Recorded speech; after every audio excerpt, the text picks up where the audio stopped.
اللہ کے نام سے شروع جو بڑا مہربان نہایت رحم والا ہے۔ حضرت امام علی علیہ السلام نے فرمایا، جو شخص اللہ تعالیٰ کی حرام کردہ چیزوں سے دور رہتا ہے، اللہ کی معافی اس کی طرف جلد آتی ہے۔ جو شخص آخرت پر ایمان رکھتا ہے وہ دنیا کی حرص نہیں کرتا۔ زندگی ہمیں بہت خوبصورت دوست دیتی ہے، لیکن اچھے دوست ہمیں خوبصورت زندگی دیتے ہیں۔ سردی میں مسجد جانا مشکل اور مری جانا آسان ہو گیا، ایمان کمزور اور شوق طاقتور ہو گیا۔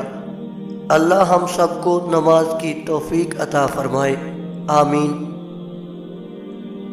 جس نے اللہ کی رضا کی خاطر کسی کو لباس پہنایا، اللہ تعالیٰ اسے جنتی لباس پہنائے گا۔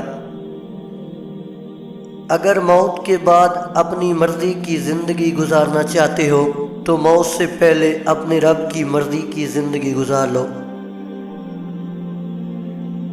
مالداری اور خوشحالی پر خوش نہ ہوں اور فکر اور مصیبت میں غم نہ کھاؤ، کیونکہ سونا آگ میں پرکھا جاتا ہے اور مومن بلا اور مصیبت میں جانچا جاتا ہے۔ کمانے کی سب سے بہترین چیز عزت ہے اور خرچ کرنے کی سب سے بہترین چیز علم ہے۔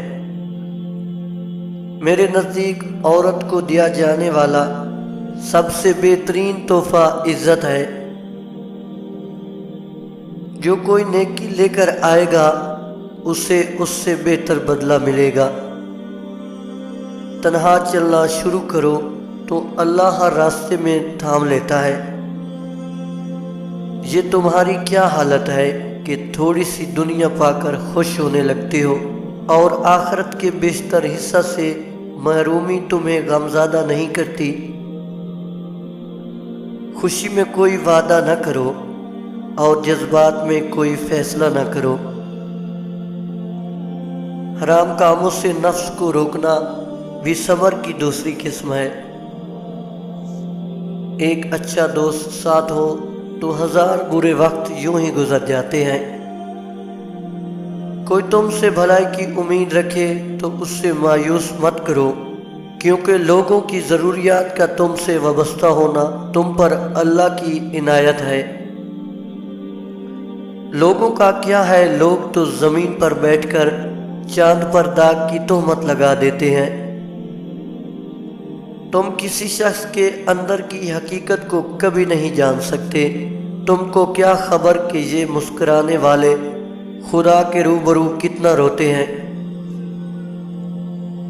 اگر انسان کو تکبر کے بارے میں اللہ کی ناراضگی اور سزا کا علم ہو جائے تو بندہ صرف فقیروں اور غریبوں سے ملے اور مٹی پر بیٹھا کرے۔ عجیب ہے دنیا، برداشت کرو تو بزدل، جواب دو تو بدتمیز۔ تمہارے نفس کی قیمت جنت ہے، اسے جنت سے کم قیمت میں نہ بیچنا۔